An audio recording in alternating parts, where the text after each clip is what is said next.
متعلق یہ از خود نوٹس لیے گئے تھے ان کو دوبارہ سے اپیلوں کا حق ہونا چاہیے، اور اس پر بلاول بھٹو نے پہلے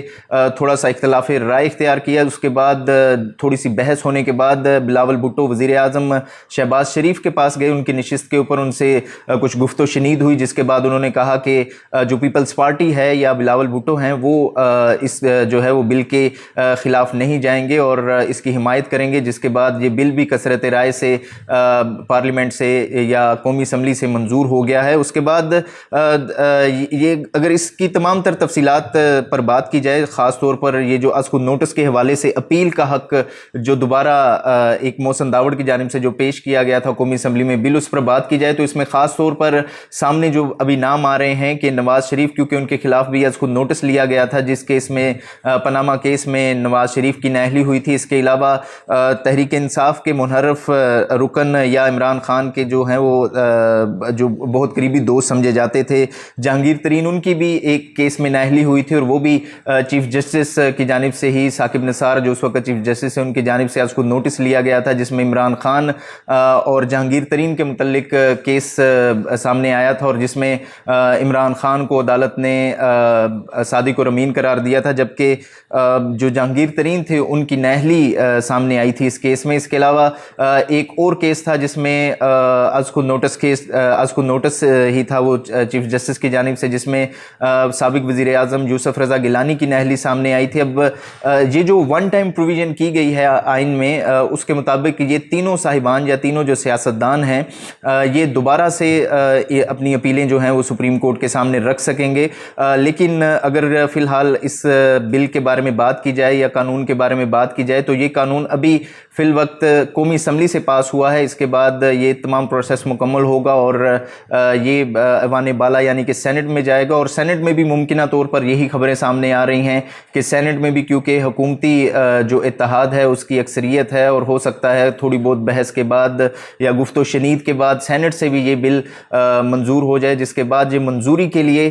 صدر مملکت کے پاس جائے گا، اور صدر مملکت اگر اس پر دستخط نہیں بھی کریں گے تو قانون کے مطابق ایک ٹائم پیریڈ کے بعد یا خاص ٹائم پیریڈ کے بعد یہ بل جو ہے وہ قانون کی صورت اختیار کر لے گا، اور اس کے بعد یہ جو ٹائم شروع ہوگا اس کے درمیان یہ جو 30 دن ہوں گے اس دوران جتنے بھی از خود نوٹس کیس ہیں سابقہ جو بھی ان کے مدعی تھے وہ اس کیس میں جو ہے وہ سامنے سپریم کورٹ کے درمیان کے سامنے دوبارہ اپیلیں رکھ سکیں گے۔ اور اگر اس حوالے سے بات کی جائے تو اگر ان کی تعداد کی بارے میں بات کی جائے تو از خود نوٹس اس وقت اگر پاکستان کی تاریخ میں بات کی جائے تو تقریباً 400 کے قریب ہیں، جن میں زیادہ سیاستدانوں کے متعلق کیس ہیں۔ اس کے علاوہ جو سابق چیف جسٹس ہیں ثاقب نثار، ان کے دور میں سب سے زیادہ از خود نوٹس لیے گئے تھے، اور اس میں آج پارلیمنٹ میں نسلا ٹاور کی بات بھی ہوئی جو کہ کراچی میں سپریم کورٹ کی جانب سے ہی از خود نوٹس کے تحت اس کو گرایا گیا تھا اور اس کو غیر قانونی قرار دے کر اس کو خالی بھی کروایا گیا تھا۔ اب اگر ان تمام قوانین کی بات کی جائے جو آج قومی اسمبلی سے منظور ہوئے ہیں اور یہ منظوری کے بعد قانونی شکل بھی عنقریب امید یہی ہے کہ اختیار کر لیں گے، لیکن اگر ان تمام تر صورتحال کی بات کی جائے تو رکن پارلیمنٹ یا پارلیمنٹ میں موجود عوام کے جو نمائندے ہیں اگر دیکھا جائے تو وہ اس وقت تمام اپنے سیاسی مفاد کو تحفظ دینے کے لیے یا اپنے سیاسی مفادات کو فلفل کرنے کے لیے اس وقت تک و دو میں ہیں، چاہے وہ سپریم کورٹ میں موجودہ کیس جو کہ انتخابات کے حوالے سے، انتخابات کی تاریخ کے حوالے سے ہے جس پر کافی بحث ہو رہی ہے، کیونکہ حکومتی اتحاد نہیں چاہتا کہ انتخابات جو ہیں وہ 30 اپریل کو ہوں، یعنی کہ جو الیکشن کمیشن نے سپریم کورٹ کے حکم پر ڈیٹ دی تھی، اور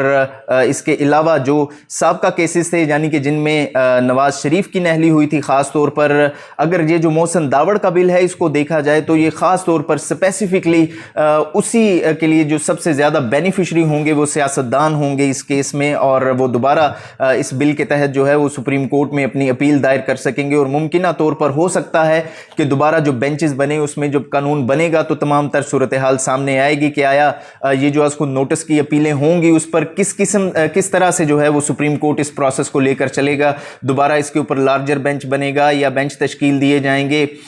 یا سپریم کورٹ کے جو چیف جسٹس ہیں وہ دوبارہ اس کیس کی سماعت کریں گے۔ یہ تو وقت آئے گا تو پھر پتہ چلے گا کہ ان تمام تر کیسز کی کیا صورتحال بنتی ہے، لیکن جو سامنے نظر آ رہا ہے بظاہر وہ یہ تو سامنے نظر آ رہا ہے کہ جو حکومت کی جانب سے یہ جو بل منظور کیا گیا ہے یا جو بل پیش کیا گیا تھا وہ جو چیف جسٹس ہیں پاکستان کے عدلیہ کے یا سپریم کورٹ کے، یہ سمجھا جا رہا ہے کہ شاید وہ ون مین شو کو ختم کرنے کے لیے یہ بل سامنے لے کر آیا گیا ہے، لیکن یہ وقت بتائے گا کہ اس سے جو بینیفیشری ہوں گے یا فائدہ اٹھانے والے ہوں گے وہ ون مین شو ہوگا، یا یہ جو بل پیش کیا گیا ہے یہ ون مین شو ختم کرنے کے لیے سامنے لے کر آیا گیا ہے۔ اس کے علاوہ اگر ان ترامیم اور قوانین کی بات کی جائے تو عدلیہ میں جو اس وقت تمام کیسز ہمارے سامنے آ رہے ہیں وہ ہائی پروفائل کیسز ہیں۔ روز کی بنیادوں پر اگر عمران خان کی پیشیوں کی بات کریں، عمران خان کے کیسز کی بات کریں یا سیاسی کیسز کی بات کریں تو عدلیہ انہی جو کیسز کی پیروی کرتے ہوئے ہمیں نظر آتی ہے۔ اور اگر ان کی تاریخ کی بات کی جائے تو سابق چیف جسٹس ثاقب نثار یا 2018 سے جو پہلے کی صورتحال تھی جس میں پاناما کیسز تھے، تب سے لے کر آج تک ہمیں سپریم کورٹ کے اوپر یہی کیسز سامنے جو ہے وہ نظر آتے ہیں، اور سپریم کورٹ کے جو زیادہ تعداد میں جو ججز ہیں وہ انہی سیاسی کیسز کو نمٹاتے ہی نظر آتے ہیں۔ لیکن حکومت کی جانب سے یا حکمرانوں کی جانب سے کبھی بھی ایسی ترامیم نہیں سامنے لائی گئیں جس میں ایک عام آدمی کے لیے انصاف کی راہ ہموار ہو سکے۔ یہ وہی سیاستدان ہیں جن کی گاڑیوں کے نیچے آ کر ایک عام عوام یا پاکستانی شہری کچلے جاتے ہیں۔ کوئٹہ کا واقعہ ہمارے سامنے ہے۔ سابقہ دور میں کوئٹہ میں ایک پولیس وارڈن اپنے فرائض منصبی سر انجام دیتے ہوئے سڑک کے اوپر ایک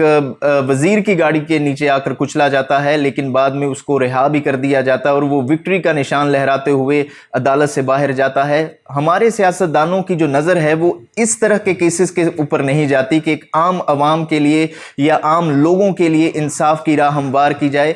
اس کے بعد اگر ہم سندھ کی بات کریں تو سندھ میں بھی گزشتہ دور میں یعنی کہ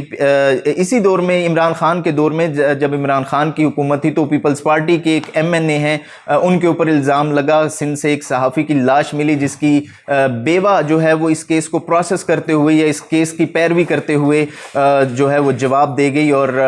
اس نے آ کر یہ سوشل میڈیا پر بیان بھی دیا کہ جو سیاستدان ہیں یا جو حکومتی عہدیدار ہیں وہ ان کا ساتھ نہیں دے رہے۔ اور بعد میں یہ بھی تفصیلات سامنے آئیں کہ زرداری صاحب نے اسی اپنے وزیر کو جو ہے وہ ایئرپورٹ سے ریسیو کیا جو اس کیس میں نامزد تھے، اور دوبارہ ان کو پارلیمنٹ میں لے کے آیا اور تحریک عدم اعتماد میں ان کا ووٹ بھی ڈلوایا۔ تو یہ تمام تر صورتحال ہیں کہ کیسز جو بھی حکومتوں کے ہوتے ہیں یا حکومتی عہدیداروں کے ہوتے ہیں وہ نمٹانے کے لیے یا بینچز تبدیل کر دیے جاتے ہیں، وکلاء تبدیل کر دیے جاتے ہیں، عدالتیں تبدیل ہو جاتی ہیں۔ جب کسی چیز سے کام نہ چلے تو قانون تبدیل کر دیے جاتے ہیں۔ یہ معاملات کیسے سالو ہوں گے؟ عوام کو جو ہے وہ کب تک انصاف کے لیے یوں ہی تک و دو کرنی پڑے گی یا عدالتوں کے چکر لگانے پڑیں گے؟ یہ عوام کو ہی سوچنا ہے کہ عوام جو اپنے نامزد کردہ امیدوار یا نمائندے پارلیمنٹ میں بھیجتے ہیں وہ جا کے پارلیمنٹ میں صرف اپنے مفاد کا تحفظ کرتے ہیں، اس کے علاوہ عوام کے لیے کوئی بھی نہیں سوچتا۔ آج تک کے لیے اتنا ہی۔ دیکھتے رہیے نیوز الرٹ۔